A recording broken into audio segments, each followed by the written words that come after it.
नमस्ते दोस्तों, मैं राकेश आप सभी का स्वागत करता हूँ आज के इस नए वीडियो में। दोस्तों आज हम डिस्काउंट का कुछ क्वेश्चन बताने वाले हैं और ये जो क्वेश्चन बताने वाले हैं ये काफी महत्वपूर्ण है क्योंकि इस टाइप के क्वेश्चन बराबर एग्जाम में अभी रिपीट किया गया है। इसीलिए आप इस टाइप के क्वेश्चन को क्या कीजिएगा, रट के जाइएगा। ठीक है, अभी जो ग्रेजुएट लेवल का एग्जाम एनटीपीसी का हुआ है, बार बार इसी टाइप के एग्जाम में क्वेश्चन पूछा गया है। ठीक है, इसीलिए आप 10+2 यानी 12th लेवल का एग्जाम एनटीपीसी का होने वाला है, तो उसमें भी इस टाइप का क्वेश्चन बार रिपीट किया जाएगा। इसलिए क्वेश्चन को देख लीजिएगा। पहले इसका कुछ कंसेप्ट पहले बता देते हैं डिस्काउंट में, तब क्वेश्चन को प्रैक्टिस करवाएंगे। ठीक है, पहले समझिए यहाँ पर डिस्काउंट होता क्या है। डिस्काउंट का मतलब क्या होता है पहले वो समझ रहे हैं।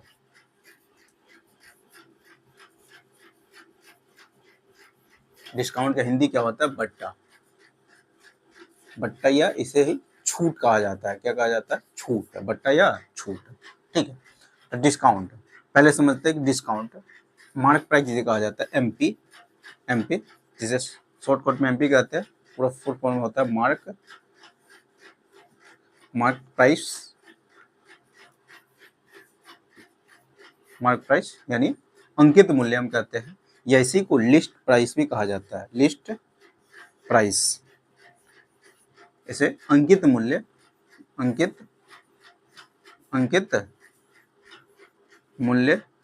या सूची मूल्य पहले क्या होता है पहले वो समझते हैं। अंकित मूल्य या सूची मूल्य क्या होता है? तो जब हम कोई सामान खरीदने जाते हैं तो जो स्टिकर पर जो दाम लिखा रहता है, जैसे में हम शर्ट खरीदने जाते हैं या वो शर्ट या टी शर्ट कुछ भी खरीदने जाते हैं, तो वहाँ पर जो स्टिकर पर जो लेवल लगा रहता है, उस स्टिकर पर जो दाम लिखा रहता है वही क्या कहलाता है? एमपी कहलाता है। जैसे को एमपी कहिए या एमआरपी कहिए, दोनों का मतलब एक ही होता है, एमआरपी या एमपी। ठीक है, या उसी को हम क्या कहते हैं? सूची मूल्य, लिस्ट प्राइस भी कहते हैं। कोई दिक्कत नहीं है, एमपी समझ में आ गया होगा। सेलिंग प्राइस क्या होता है? यानी जैसे शॉर्टकट में एसपीएम कहते हैं। ठीक है, सेलिंग प्राइस यानी विक्रय मूल्य जिसे कहा जाता है। क्या कहा जाता है? विक्रय मूल्य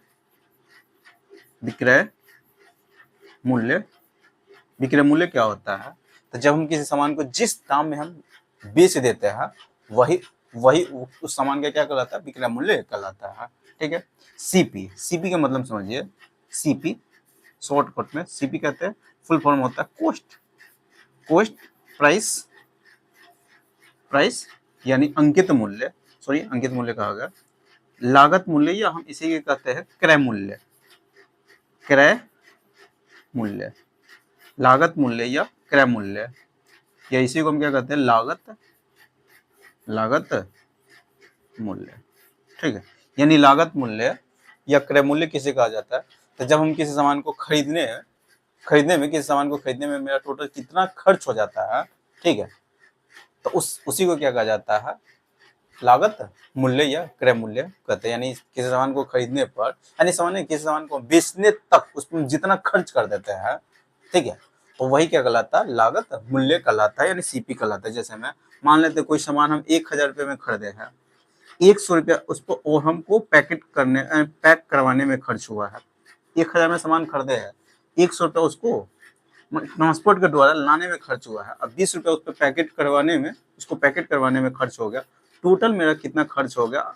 टोटल मेरा कितना खर्च है? 1120 रुपया उस सामान पर मेरा टोटल खर्च हो गया। अब सामान को बेचने लायक हो गया, तो ये मेरा टोटल सामान को जितना खर्च हो जाता है यही क्या कहलाता है?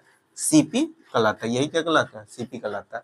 1 रुपया में टोटल सामान हम खरीदे हुए थे, सॉरी 1000 में, 100 रुपया उस पर हम ट्रांसपोर्ट के द्वारा लाने में मेरा 100 रुपया खर्च हो गया उस सामान को, और 20 रुपया पैकेट पर भी उसको पैक करवाने उनाने में 20 रुपया और खर्च हो गया था। यानी टोटल उस सामान पर मेरा खर्चा कितना हो गया? 1120 रुपया।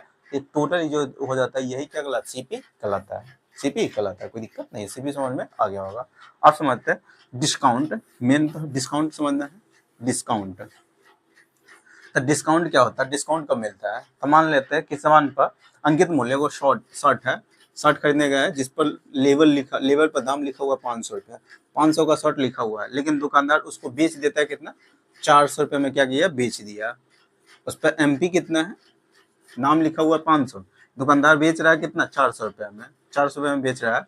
तो जो 100 रुपया के छूट दे दिया, इसी को क्या कहा जाता है, डिस्काउंट कहा जाता है। इसी को क्या कहा जाता है, डिस्काउंट, यानी डिस्काउंट कहा जाता है। डिस्काउंट बराबर होता है, डिस्काउंट बराबर क्या होता है, एमपी माइनस एसपी होता है, एमपी माइनस एसपी। डिस्काउंट बराबर क्या होता है, MP minus MP minus SP होता है। यानी एमपी में से, अंकित मूल्य में से हम क्या करते हैं, एसपी घटा लेते हैं तो डिस्काउंट निकल के आ जाता है। अगर डिस्काउंट परसेंटेज निकालना होगा, डिस्काउंट परसेंटेज निकालना होगा तो कितना का डिस्काउंट मिला हुआ है, ठीक है, वो लिख लेते हैं। और हमेशा जब डिस्काउंट परसेंटेज निकालना जाता है तो हमेशा बेस को, यानी एमपी को ही बेस मानकर निकाला जाता है। हमेशा किसके सापेक्ष में, एमपी को ही बेस मानकर निकाला जाता है, यानी एमपी इंटू क्या करता है, 100% गुना कर देते हैं तो डिस्काउंट परसेंटेज निकल के आ जाता है, कोई दिक्कत नहीं है। यहाँ तक कंसेप्ट समझ में ही आ गया होगा। अब इस पर हम क्या कर रहे हैं, कुछ क्वेश्चन को प्रैक्टिस करवा रहे हैं। पहले इसको क्या करते थे, मिटा देते हैं। देखिए पहला क्वेश्चन पढ़िए। पहला क्वेश्चन क्या कह रहा है, यदि एक वेबसाइट 25,000 रुपए में कीमत वाले किसी स्मार्टफोन को, एक वेबसाइट है जो 25,000 कीमत वाले किसी स्मार्टफोन को 18,000 रुपए में क्या कर रहा है, बेच देता है, ठीक है।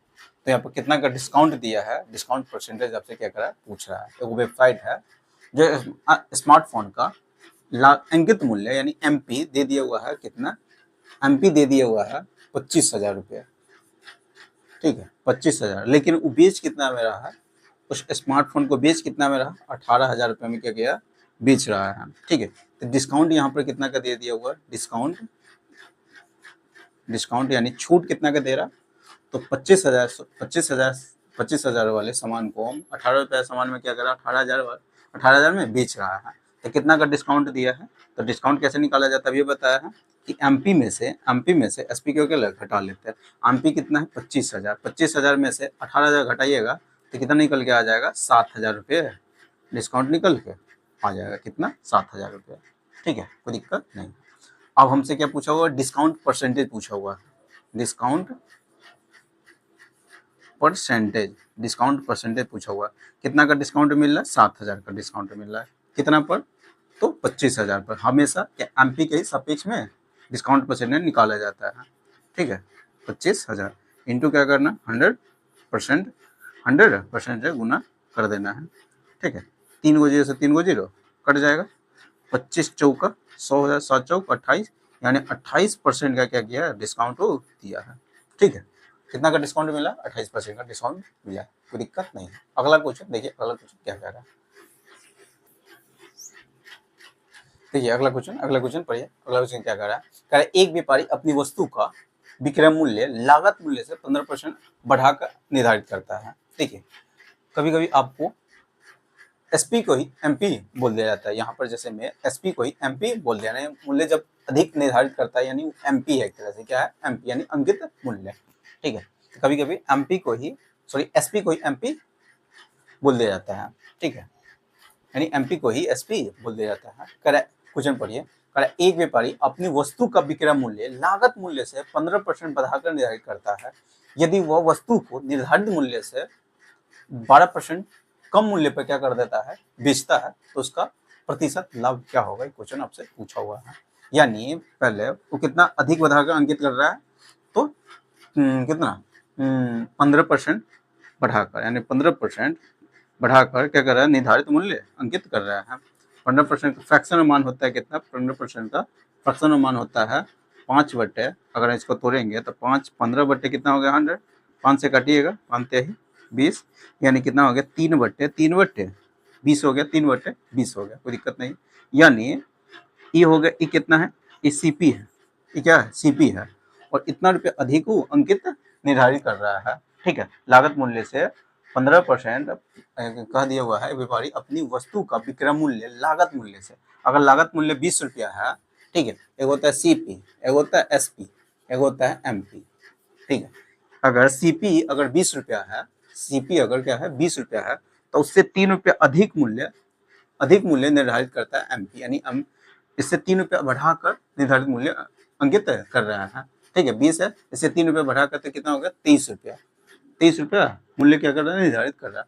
अब इस पर क्या कर रहा है, फिर 12% डिस्काउंट दे रहा है। अब इस पर अंकित मूल्य पर फिर क्या किया, 12% डिस्काउंट दे रहा है। 12% का फ्रैक्शन मान कितना होता है, तो 12 बट्टे कितना हो जाएगा, 12/100 हो जाएगा, 4 से काटिएगा, 4×3=12, ये हो गया 25, क्या हो गया 25, यानी 3/, कितना हो गया 25 हो गया, 3/25, यानी अब जो गया अंकित मूल्य पर जो निर्धारित मूल्य करता है उस पर क्या गया 25%, उस 12% डिस्काउंट छूट दे रहा है। तो इसका 12% के 12 यानी एमपी अगर 25 रुपया होगा, एमपी कितना 25 रुपया होगा, तो 3 का उस डिस्काउंट दे के कितना में बेच देगा, तो 22 रुपया में क्या कर देगा, बेच देगा। कितना में बेच देगा, 22 रुपया में बेच देगा, क्योंकि 25 का सामान है, 3 का छूट दे रहा है, तो बेच कितना में रहा होगा, तो 22 रुपया में बेच रहा होगा, कोई दिक्कत नहीं है। ये हो गया रेशियो निकल के आ गया, क्या निकल के आ गया, रेशियो, कोई दिक्कत नहीं है। ये हो गया सीपी एसपी। अब यहाँ से हम रेशियो निकालने जा रहे हैं। देखिए यहाँ एमपी कितना है, समान तो एक ही है, तो यहाँ उसका अंकित मूल्य 23 रुपया, जबकि यहाँ पर अंकित मूल्य 25 रुपया। पहले अंकित मूल्य को क्या करना होगा, बराबर करना होगा। अंकित मूल्य को बराबर करना होगा, तो इसमें हम क्या करेंगे, 25 से गुना करेंगे, ठीक है। अगर इसमें 25 से गुना किए तो इसमें भी हमको 25 से गुना करना पड़ेगा, क्योंकि ये दोनों रेशियो में था, ठीक है। अब इसको हम बराबर करने के लिए इसमें 23 से अगर गुना करेंगे, 23 से इसमें गुना करेंगे, तो इसमें भी 23 से गुना करना पड़ेगा। इसमें कितना से गुना करना पड़ेगा, 23 से, 23 से इसमें भी गुना करना पड़ेगा, कोई दिक्कत नहीं है, समझ में आ गया। अब यहाँ से रेशियो निकल के आ जाएगा, गुना करिएगा, 25 दूना 50 यानी 500 हो जाएगा। यहाँ से गुना करिएगा, 23 दूना 46 के 6, 23 दूना 46 और 4 कितना हो जाएगा, 46 4 50, 46 और 4 50 हो गया, इतना हो गया। यहाँ पर गुना करिएगा, 23 पंचे 115, 25 या 75, 25 या 75, 25 दूना 50 और 7 57, इतना हो गया, कोई दिक्कत नहीं है। तब बोला हुआ है, यहाँ पर बोल दिया हुआ है, क्या बोला हुआ, लाभ प्रतिशत आपसे पूछा हुआ, लाभ कितना का, सीपी कितना, इतना, बेच कितना में इतना रहा, ठीक है, एमपी कितना, इतना, तो लाभ कितना का हो रहा है, 500 का सामान 506 रुपये में बेच रहे हैं, कितना का लाभ हो रहा है, 6 रुपये का प्रॉफिट हो रहा है। किस पे प्रॉफिट हो रहा है, परसेंटेज में निकालना था, प्रॉफिट है परसेंटेज, ठीक है।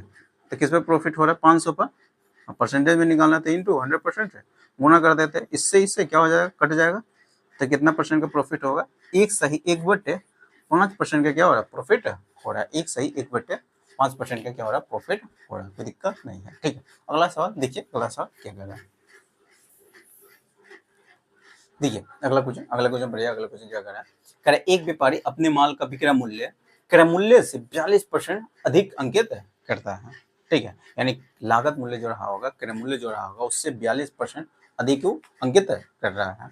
अब उस पर क्या कर रहा है, फिर उस पर 15% डिस्काउंट दे देता है, अंकित मूल्य पर क्या करता है, 15% डिस्काउंट देकर बेच देता है, तो उसका लाभ प्रतिशत क्या होगा, ये क्वेश्चन पूछा हुआ है, ठीक है।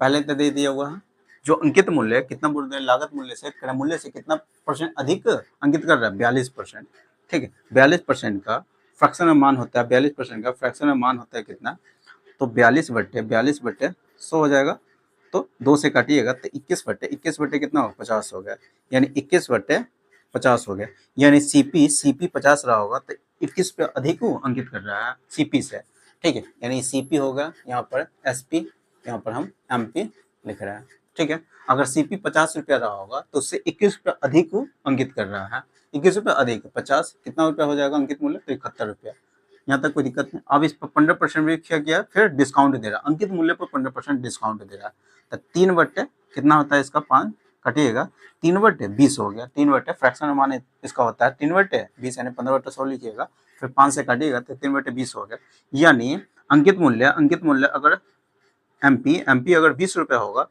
उस पर 3 का डिस्काउंट दे के कितना में बेच रहा होगा, तो 70 रुपया में बेच रहा होगा, यानी एमपी अगर 20 रुपया रहा होगा, 3 का उस पर डिस्काउंट दे रहा है, तो बेच कितना में रहा होगा, तो 70 रुपया में बेच रहा होगा, कोई दिक्कत नहीं है। तो यहाँ से रेशियो निकल के आ जाएगा तीनों का, सीपी एसपी और एमपी का रेशियो निकल के आ जाएगा, कोई दिक्कत नहीं है। बस अर्थ इसको थोड़ा सा बराबर कर लीजिएगा, क्योंकि समान एक ही है, तो उसका अंकित मूल्य भी सेम रहा होगा। तो यहाँ पर 71 से यहाँ पर गुना करते हैं, तो यहाँ पे 71 से गुना करते हैं, तो यहाँ पर भी 71 से गुना करना पड़ेगा, क्योंकि दोनों रेशियो में है, ठीक है। इसमें 20 से गुना करने जा रहा है, तो अगर इसमें 20 से गुना किए, तो इसमें भी 20 से गुना करना होगा, कोई दिक्कत नहीं। तो यहाँ से हो गया, ये इसको गुना करिएगा, तो ये हो जाएगा 1000, क्या हो जाएगा 1000, ठीक है। ये हो गया, इसको गुना करिएगा, तो 17 एकम 17, 17 सत्ते 119 हो गया, 119, कोई दिक्कत नहीं है। फिर एक जोड़ दीजिएगा, तो 120 हो जाएगा, 120 हो गया, कोई दिक्कत नहीं है। 17 एकम 17, 17 में होता है, ठीक है, यहाँ तक हो गया। फिर अगर इसको गुना करिएगा तो 71 दूना 2 हो गया, 7 दूना 14, 71 दूना 142 हो गया, कोई दिक्कत नहीं है। अब यहाँ से क्या निकालना था, प्रॉफिट है, कितना परसेंट का प्रॉफिट हुआ है, ये क्वेश्चन पूछा हुआ। 1000 का सामान 1204 रुपया में 7 रुपया में बेच रहा था, कितना का प्रॉफिट हो रहा है, तो 207 रुपया का हो रहा है प्रॉफिट हो रहा है, 207 रुपया का प्रॉफिट हो रहा है। परसेंटेज में निकालना था, तो किसके सापेक्ष में प्रॉफिट परसेंट निकाला जाता है, हमेशा सीपी के सापेक्ष में निकाला जाता है, इंटू 100% है, पुनः कर देते, 2 को 0 से 2 को 0 कटेगा, 1 अंक के बाद बैठ जाएगा, तो यहाँ पर हो गया 20 दशमलव कितना होगा, 7% का प्रॉफिट होगा। तो निकटतम पूर्णांक तक पूछा हुआ था, तो ये देख रहे 20 के नजदीक है कि 21 के नजदीक है, ये 20 के नजदीक है कि 21 के नजदीक है, ठीक है, 20% के नजदीक है या 21% के नजदीक है, तो देखने से लग रहा है 0.5 से क्या है, ज्यादा है, 0.5 से ही ज्यादा, यानी 20.5 उससे ज्यादा है, तो 21% के क्या है, ये नजदीक है, तो आपका आंसर कितना होगा, 21% हो जाएगा, ठीक है। अगर 0.5 से कम रहता तो 20% के नजदीक रहता, 0.5 से ज्यादा है तो 21% के क्या है, नजदीक है, कोई दिक्कत नहीं है, ठीक है। यहाँ तक सवाल समझ में आ गया होगा। अगला क्वेश्चन देखिए, अगला क्वेश्चन क्या कर रहा है, देखिए अगला क्वेश्चन पढ़िए, अगला क्वेश्चन क्या कर रहा है, कह रहा है एक लैपटॉप को उसके उसके क्रय मूल्य से 20% अधिक क्या कर रहा है, 20% अधिक मूल्य अंकित करता है, ठीक है। 5% लाभ अर्जित करने के लिए इसे कितने प्रतिशत छूट पर बेचना होगा, ये क्वेश्चन आपसे पूछा हुआ है, ठीक है। वो कह रहा है एक लैपटॉप को उसके क्रय मूल्य से कितना परसेंट अधिक मूल्य अंकित कर रहा है, तो 20% अधिक मूल्य अंकित कर रहा है, यानी 20% का फ्रैक्शनल मान कितना होता है, 1/5 होता है, यानी सीपी ये होता है, सीपी होता है, वो एसपी होता है और एमपी होता है, ठीक है। सीपी अगर सीपी 5 रुपया रहा होगा तो 1 रुपया उससे अधिक अंकित मूल्य कर रहा है, यानी सीपी 5 रुपया होगा तो इससे 1 रुपया अधिक, यानी 6 रुपया एमपी रहा होगा, 6 रुपया मार्कअप रहा होगा, अंकित मूल्य कितना 6 रुपया रहा होगा, उससे 1 रुपया अधिक मूल्य अंकित करता है, ठीक है। फिर बाद में क्या कर रहा है, वो डिस्काउंट भी यानी प्रॉफिट भी कमाना चाह रहा है, इस पर क्या हो, उस लैपटॉप पर प्रॉफिट भी कमाना चाह रहा है 5%, तो कितना का उसको डिस्काउंट देना होगा, ठीक है। 5% का क्या कर रहा है, वो प्रॉफिट कमाना चाह रहा है, तो 5% का फ्रैक्शनल मान होता है 1/20 होता है, 1/20 होता है, ठीक है। प्रॉफिट यानी सीपी 5 रुपये, सीपी 20 रुपये रहा होगा तो उस पर 1 का प्रॉफिट वो कमाना चाह रहा है, सीपी अगर 20 रुपये रहा होगा तो 1 का उस पर प्रॉफिट कमाना चाह रहा है, तो कितना में बेचना होगा, तो 21 रुपये में बेचना होगा, 21 रुपये में बेचना होगा, तब जाकर उसको प्रॉफिट होगा। तो देखिए ये रेशियो में एक तरह से यहाँ पर क्या कर रहा है, बराबर सीपी को हम बराबर करने जा रहे हैं, क्योंकि सामान एक ही है तो उसका अंकित मूल्य भी लागत मूल्य भी बराबर रहा होगा, यहाँ पर 5 रुपये, यहाँ पर 20 रुपये, इसको 20 रुपये बनाने के लिए 4 से इसमें क्या करेंगे, गुना करेंगे, तो 4 से इसमें गुना किया था, 4 से हमको इसमें भी गुना करना पड़ेगा क्योंकि दोनों रेशियो में था, कोई दिक्कत नहीं है। तो यहाँ से ये आ गया कितना, यहाँ सीपी कितना आ गया 20 रुपया, सीपी कितना आ गया 20 रुपया, ये हो गया कितना 21 रुपया, ये कितना हो जाएगा 24 रुपया, ठीक है, कितना 24 रुपया, कोई दिक्कत नहीं है। तो कितना का डिस्काउंट देना होगा, तो यहाँ पर देखिए कितना का डिस्काउंट दे रहा है, तो 3 रुपया क्या क्या डिस्काउंट दे रहा है, परसेंटेज में डिस्काउंट पूछा हुआ था, परसेंटेज में डिस्काउंट कितना का, डिस्काउंट परसेंट हमेशा एमपी कोई बेस मान कर निकाला जाता है, 3 8 24 यानी 1/8 होता है, परसेंटेज में निकालने के लिए 100 से गुना करते हैं, तो 1/8 का 12.5% होता है, 1/8 का अगर 12.5 इसका निकालने जाइएगा, कटपीस करिएगा तो 12.5% आएगा, काटिएगा 4 दूना 8 हो गया, 4 से 25 हो गया, तो से भाग लगाइए तो 12.5% का क्या हो जाएगा, उसको यानी 12.5% का डिस्काउंट देना पड़ेगा, कितना का डिस्काउंट देना पड़ेगा, 12.5% का डिस्काउंट देना पड़ेगा, तब जाकर उसको 5% का क्या हो जाएगा, प्रॉफिट होगा, कोई दिक्कत नहीं। अगला क्वेश्चन देखिए, अगला क्वेश्चन क्या कर रहा है, देखिए अगला क्वेश्चन पढ़िए, अगला क्वेश्चन क्या कर रहा है, कह रहा है किसी वस्तु का लागत मूल्य x रुपया है, किसी वस्तु का लागत मूल्य क्या x रुपया है, इसे 200 रुपये यानी 200% से बढ़ाकर अंकित किया गया है, किसी वस्तु का लागत मूल्य क्या है x रुपया है, अब इसे क्या कर रहा है 200% अधिक बढ़ाकर अंकित किया जाता है, 200% से बढ़ाकर अंकित किया गया है, 25% अभी क्या कर इस पर 25% अब डिस्काउंट दे रहा है, तो इसे 25% डिस्काउंट देने के बाद इसे कितना 5 रुपये में बेच रहा है, सॉरी 540 रुपये में बेच देता है, तो x का मान पूछा यानी लागत मूल्य ही पूछ दिया हुआ है, क्या लागत मूल्य, ठीक है। पहले क्या किया है, वो 200% बढ़ाकर अंकित कर रहा है, पहले 200% का फ्रैक्शनल मान होता है 2/2/2/2 1 होता है, 2/1 होता है। यानी सीपी अगर 1 रुपया का होगा तो 2 रुपया बढ़ाकर अंकित कर रहा है, ठीक है। सीपी, ये हो गया एमपी, ठीक है, ये हो गया एसपी। अगर सीपी 1 रुपया रहा होगा, सीपी 1 रुपया रहा होगा तो 2 रुपया बढ़ाकर, यानी एसपी कितना 3 रुपया होगा, एसपी का हो गया, एमपी 3 रुपया रहा होगा, ये हो गया एसपी, ये हो गया एमपी, ठीक है। 2 रुपये बढ़ाकर अंकित कर रहा है तो ये हो गया 1 रुपया सीपी रहा होगा तो उस पर 2 रुपये बढ़ाकर, यानी 3 रुपया एमपी कितना रहा होगा, 3 रुपया अंकित रहा, कितना रहा होगा। अब फिर क्या किया, इस पर डिस्काउंट कितना का दे रहा है, 25% का डिस्काउंट दे रहा है, 25% का डिस्काउंट दे रहा है। 25% फ्रैक्शनल मान होता है 1/4 होता है, ठीक है। यानी एमपी डिस्काउंट दे रहा था, हमेशा एमपी का ही बेस मान कर निकाला जाता है डिस्काउंट परसेंटेज। तो अगर एमपी 4 रुपया रहा होगा, तो 1 का डिस्काउंट दे रहा है तो बेच कितना रहा होगा, तो 3 रुपया में बेच रहा होगा, कोई दिक्कत नहीं है। यस, दोनों को बराबर करिएगा तो इसमें 4 से गुना करिए, इसमें 3 से गुना करिए, 4 से गुना करिएगा तो इसमें भी 4 से गुना करना पड़ेगा, इसमें 3 से गुना किया तो इसमें भी 3 से गुना करना पड़ेगा, कोई दिक्कत नहीं है। तो ये हो गया 4, 9, ये हो गया 4 ही 12 हो गया। यानी यहाँ से निकल के आ गया सीपी, एसपी और एमपी का रेशियो निकल गया। अगर सीपी 4 रुपया रहा होगा तो एसपी 9 रुपया रहा होगा और एमपी 12 रुपया रहा होगा। लेकिन यहाँ पर दे दिया हुआ है कितना में, कितना में बेच, कितना में रहा, तो कितना में बेच रहा है, तो 540 रुपया में बेच रहा है। 540 रुपया में क्या किया है, 25% डिस्काउंट देने का 540 रुपया में बेच दिया। तो इसका क्या गुना है, तो 9 छक 54, यानी 60 गुना है, ठीक है, 60 गुना। तो आपसे लागत मूल्य पूछा हुआ था, यानी इसका भी 60 गुना करिएगा। लागत मूल्य तो यही है, सीपी यानी लागत मूल्य सीपी यही है, ठीक है। यानी इसका 60 गुना करिएगा तो 6 चौका कितना होगा, 24, यानी 240 रुपया हो गया। यही क्या एक्स का मान है, एक्स का यही मान हो गया, यही आपका क्या हो जाएगा, आंसर हो गया। क्योंकि शुरू में बोल दिया हुआ लागत मूल्य क्या है, एक्स रुपया, तो एक्स का मान ही पूछा हुआ है, ठीक है। यानी सीपी ही पूछ दिया हुआ था, तो एक्स का मान कितना है, 240 रुपये, वही आपका क्या हो जाएगा, आंसर हो जाएगा, ठीक है। तो ये टाइप समझ में आ गया होगा कि रेशियो कैसे निकाला जाता है, सीपी, एसपी और एमपी का रेशियो कैसे निकाला जाता है। घुमा घुमा के भी दे देगा, तो आप इसी कंसेप्ट में से क्या कीजिए, रेशियो निकालिएगा, फिर जो कैसे जैसा क्वेश्चन पूछेगा वैसा उसका आंसर बताइएगा, ठीक है। तो आज जो पहला टाइप बताया हो, टाइप समझ में आया कि नहीं, ठीक है। यानी 2 टाइप इसमें बता दिए थे, एक वो बेसिक कंसेप्ट बताया था, डिस्काउंट कैसे निकाला जाता है, डिस्काउंट परसेंट, फिर दूसरा रेशियो निकाल के कैसे, कुछ भी यहाँ से आप 3 में से कुछ भी आपसे पूछ सकता है, कैसे निकाला जाता है वो भी बता दिया, ठीक है। तो आज हम फिलहाल में यहीं तक रखते हैं। अगर वीडियो अच्छा लगा होगा तो वीडियो को लाइक कर दीजिएगा, और अभी तक चैनल को सब्सक्राइब नहीं किए हुए तो चैनल को सब्सक्राइब कर लीजिएगा, साथ में बेल आइकन को प्रेस कर दीजिएगा। इससे क्या होगा, मैं जितनी वीडियो अपलोड करूंगा सारे वीडियो नोटिफिकेशन आपको मिलता रहेगा, ठीक है। तो चलिए फिर मिलते हैं नेक्स्ट वीडियो में।